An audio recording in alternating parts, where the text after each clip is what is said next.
দেখুন it's very positive. যতই কষ্ট না এরকম কিন্তু হাসি থাকে, নিজের কষ্টটা এরকমভাবে বোঝায় না।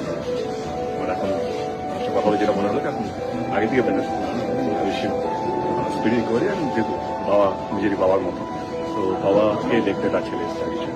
সবসময় রাজনীতি কেন দরকার নেই। আমার মনে হয় কি যখন দেখে মানুষ, সে আসল পরিচয় হচ্ছে তার মানুষত্ব।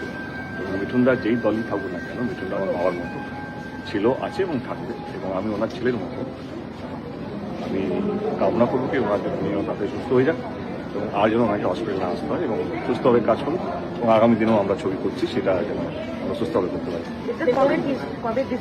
আমার মনে হয় সেটা হসপিটালে কর্তৃপক্ষ করে আপনার হসপিটাল যখন অথরিটিস বেশি ভালো করে বলতে পারবে। আজকে আমি একটাই কথা বলবো কি আজকে একটা ছেলে তার বাবার সঙ্গে দেখা করতে এসেছে। সব জায়গায় রাজনীতির প্রশ্ন উচিত না এবং মিডিয়ারও উচিত না যে এই এমন একটা জায়গায় সেখানে পলিটিক্যাল কোশ্চেন হবে। Thank you.